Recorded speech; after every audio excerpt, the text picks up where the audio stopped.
What is good, YouTube? Welcome back to the channel. If you're new, make sure you subscribe. If you enjoyed the video, make sure you leave a like. It really helps out the video as well as the channel. And yeah, man, as y'all can see right here on the table, I did go ahead and pull the trigger on the Super Saiyan God Goku. I just cannot wait no more for this thing to pop up in stores. Now, I feel like it definitely will hit like mid-August, and we for sure will still be doing figure hunts for it. I just had to get this thing so I could do a review for y'all, man. Now, I did get mine from eBay from a store called Flipside Gaming at its regular retail price for only $35. So if you are looking for one of these, make sure you check eBay. Now, it is also in stock at a bunch of different online stores, but I did want to let y'all know where I got mine from, just in case y'all wondering. Yeah, man, I'm just glad to finally have this thing in hand and being able to add it to my collection. But with that being said, let's get into the review. Coming into the outside of the box, I definitely feel like they chose the perfect color for the outside of this box, with that bright red being able to match the Super Saiyan God hair. Coming into the left side, we do get the name of the figure itself, as well as shfiguarts, which is typical for any Figuarts box. Coming into the right side, we do get a picture of the figure itself, as well as the quality control sticker. Coming in at the bottom, we do have a bunch of company logos, as well as the Dragon Ball Super logo. As far as the sides of this box, we is gonna have the same thing that's gonna be on any Figuarts box. On this side, we do get some pictures of the figure itself, as well as the name of the figure and shfiguarts on the side. Coming into this side of the box, we do have the same thing right here at the bottom, and we also do have the name of the figure all the way up and down the side of the box as well. As far as on the back of the box, we do again get some pictures of the figure itself, as well as we do get some warnings at the bottom. Hey man, that's pretty much gonna be it for the outside of this box. I really do like what they did with the color of this box. I feel like it matches the figure perfectly. And yeah, man, other than that, there's really nothing special about this. It's pretty much the same as any other Figuarts box. So with that being said, let's get into the figure itself. All right, man, jumping straight into the accessories. The first thing we is gonna take a look at is the face sculpts. Coming into the one here on the left, do have a typical yellow face. Now, I'm pretty sure this is the same as that face on the original release. It is just updated with better 3D printing, and I do like how this face looks. I'm really liking the overall accuracy with this face to the anime. I feel like they definitely captured the exact look of how Goku looks. And as y'all do see, this yellow face is slightly looking off to the left, so it definitely isn't that straight on look. It is kind of looking off to the left. I mean, it definitely can be irritating if you do want a specific pose with Goku looking straight instead of permanently half and a half and looking off to the left. But nonetheless, you do have a yelling face with the figure. The second face plate we do have is nonetheless the teeth gritting face. Now, I do, like I said, really like these face plates. I feel like they definitely still look like the original release, obviously just the updated colors. I would honestly even say that this looks like the bootleg Super Saiyan God Goku face plate I do have. It doesn't really look too different, other than, like I said, the colors itself has been updated. But nonetheless, you do get a teeth gritting face with the figure. Coming into the last face plate we do have is just a regular rested face. Now, this is different than the one that is actually on the figure currently. The one on the figure currently is kind of looking off to the left, just like that yellow face, which I didn't know that until I pulled it out the pack. So this would be the one that I'd probably put on there because it's looking straight. I ain't gonna lie, that kind of is irritating considering this one has more of a grin on it, as you can see,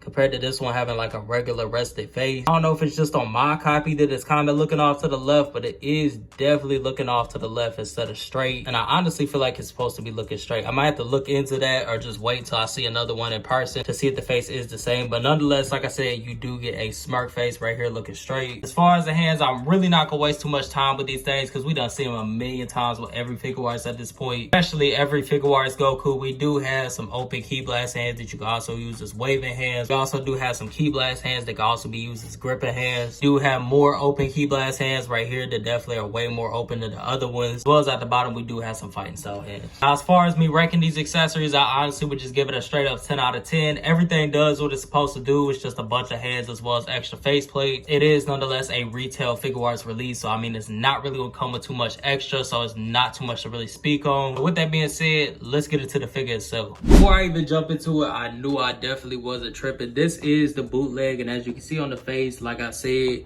it for sure is looking straight as compared to, you can see this one is definitely kind of looking off to the left a little bit. I knew for a fact I wasn't tripping. Now, I don't know if they did that intentionally, if that's supposed to be like that, or mine just has a factory error, but nonetheless, it definitely is looking slightly off to the left. Y'all let me know down in the comments if y'all do have one, to let me know if it does look the same as this one. That one definitely is looking off to the left as compared to looking straight like this one is. Yeah, man, my first impressions on the figure, I ain't even finna lie to you, bro.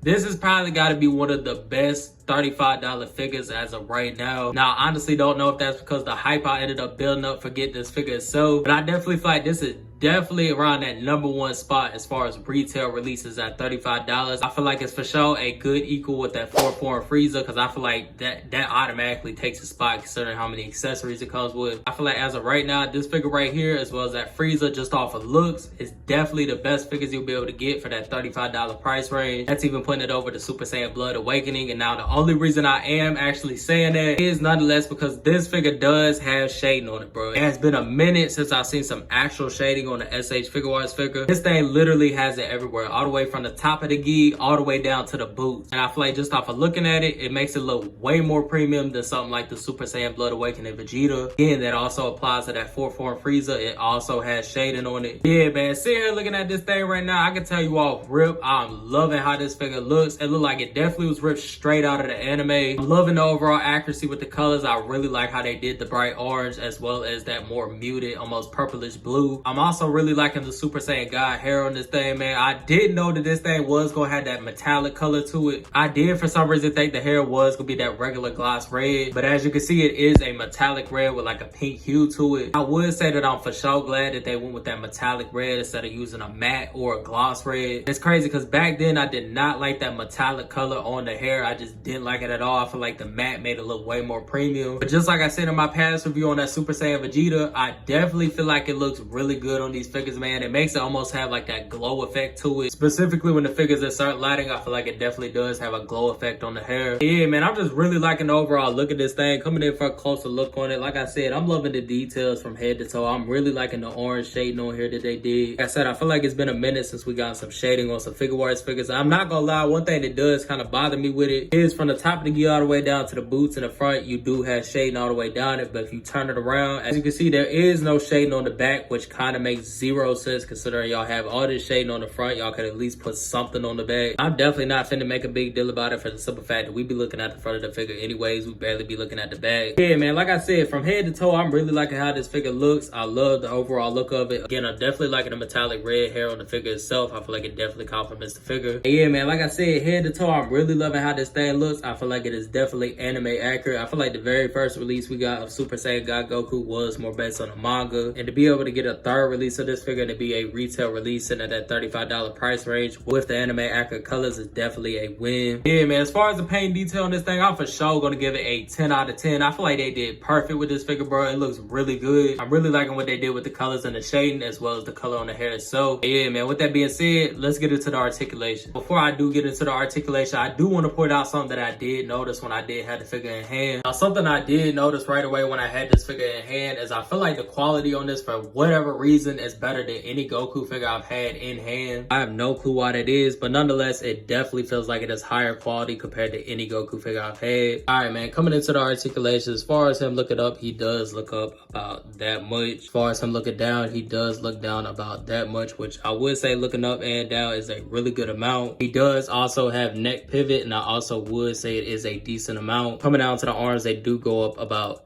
that much, which would pretty much be the same as any 2.0 Goku. Does of course have a bicep swivel as well as a double jointed elbow. Typical hinge in the wrist, but it is super tight. Does have some range in the upper torso as well as a swivel right here at the waist itself. Mine is just super tight, so I'm not finna push it. And then that even applies to him bending forward. You can't really get that much because the figure is so tight. Even with him going back, again, the joints are just so tight, you really can't get no movement. Coming down to the legs, they do go out about that much. That's pretty much gonna be the same with any 2.0 Goku. You do have a thigh swivel, but I'm not gonna try to use mine because the joints are just so tight on it. Literally, when you move the joints, you can hear how tight that is. Those are just the legs itself. The thigh is even worse, so I'm not finna push it. It does have a double jointed knee. Does kick up about that much as well as he kicks back about that much. Do have ankle pivot in the feet as well as they go down about that much. They also go up about that much, and of course, you do get a toe joint. And that's pretty much gonna do it for articulation. Now, if I had to rank the articulation, I'd probably give it like a 9.5 out of 10. Now, the only reason I do say that is because it is a 2.0 mold, so I mean, it is super outdated. And on top of that, the joints are super tight, so it's really hard to even pose it. But other than that, there's nothing wrong with it. Now, if I had to rank the thing all together, I would for sure give this figure a 10 out of 10. This is definitely one of the best SH Figuarts Dragon Ball figures you could get at that $35 retail price right now. Before we do go, I did want to do a quick size comparison with the regular Saiyan Rays on our Goku, as well as the bootleg Super Saiyan God Goku. Now, I would say it's slightly taller than than the Saiyan race on Earth Goku, which I didn't even notice that at first. As far as the bootleg Super Saiyan God Goku, I would say they pretty much evenly matched in size. And yeah, man, that'll pretty much wrap up the whole entire review. Now, would I recommend you go and pick this thing up? I 100% would recommend anybody that needs this figure in their collection to go pick this thing up. I feel like this is definitely a perfect release by Tamashi. They definitely did their thing with this one. Yeah, man, if you're looking to pick this thing up, I 100% would recommend you go and grab it. It for sure is a perfect figure. And yeah, man, y'all let me know what y'all think about down in the comments. If you're new, make sure you subscribe. If you enjoyed the video, make sure you leave a like. Till then, I'm out. Stay tuned.